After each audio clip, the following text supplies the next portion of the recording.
ہمارے پیارے نبی صلی اللہ علیہ وسلم کے شہر میں آواز بلند کرنے کی ہمت کیسے ہوئی؟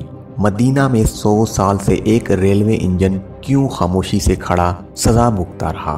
آج کی ویڈیو میں ہم ترکی کے اس ریلوے انجن کی بات کرنے جا رہے ہیں جس کو مدینہ المنورہ شہر میں اونچی آواز کی وجہ سے بند کر دیا گیا۔ ہر مسلمان کی دلی خواہش ہوتی ہے کہ وہ اپنی زندگی میں کم از کم ایک بار خانہ کعبہ اور روضہ رسول کی زیارت ضرور کرے۔ اس حوالے سے حکومتیں اپنی عوام کو اس روحانی سفر کی آسانی کی سہولیات فراہم کرنے کی کوششیں ہر دور میں کرتی رہتی ہیں۔ خلافت عثمانیہ کا دور ترکی کے اسلامی حکومت کے عروج کا دور تھا۔ یہ وہ وقت تھا جبکہ خلافت عثمانیہ کو نہ صرف دنیا بھر کے مسلمان قبول کرتے تھے بلکہ اس کو اسلام کا مرکز بھی مانتے تھے۔ اس وقت کے حکمران خلیفہ عبدالحمید ثانی کا شمار ایک عاشق رسول صلی اللہ علیہ وسلم کے طور پر ہوتا تھا۔ اپنے دور حکومت میں انہوں نے ترکی سے لے کر مدینہ تک ایک ٹرین سفر کا آغاز کیا جس کے لیے ترکی سے لے کر مدینہ تک پٹری بچھائی گئی تاکہ ترکی کی عوام سفر عشق بغیر کسی دشواری کے کر سکیں۔ ایک طویل جدوجہد اور محنتوں کے بعد جب ریلوے کی پٹریوں کا کام مکمل ہوا اور مدینہ میں ترکی ریلوے اسٹیشن کے نام سے اسٹیشن بن گیا تو اس کے افتتاح کے لیے عبدالحمید ثانی کو دعوت دی گئی جنہوں نے اس سارے مرحلوں کے اخراجات خود ادا کیے تھے اور خصوصی دلچسپی سے اس کو پایہ تکمیل تک پہنچانے میں خصوصی نگرانی کی تھی۔ جس وقت عبدالحمید ثانی اسٹیشن پہنچے اور پہلی ٹرین کی روانگی کے لیے فیتہ کاٹا تو انجن کو سٹارٹ کیا گیا۔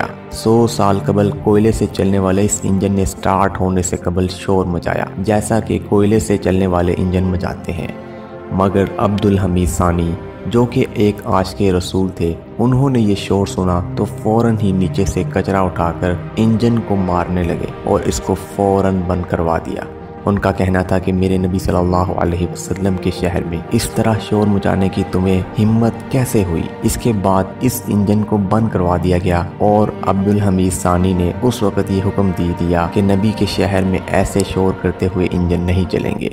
اس کے بعد انہوں نے فوری طور پر بجلی سے چلنے والے انجن منگوانے کا حکم دے دیا، جس کے بعد پہلی بار مدینہ میں بجلی سے چلنے والے انجن عبدالحمید ثانی کے حکم سے آئے اور اس کے بعد یہ وہ بدنصیب شور کرنے والا انجن تھا جسے نبی کریم صلی اللہ علیہ وسلم کے شہر میں شور کرنے کی سزا ایسی ملی کہ آج بھی یہ انجن ترکی ریلوے اسٹیشن مدینہ پر کھڑا یہ سزا بھگت رہا ہے اور اس انجن کو دیکھنے کے لیے کافی لوگ مختلف جگہوں سے آتے ہیں۔ اللہ تعالیٰ اپنے محبوب سے محبت کرنے والے سے ہی محبت کرتا ہے۔ اللہ ہم سب کو یہ شرف حاصل کرنے کی توفیق عطا فرمائے، آمین۔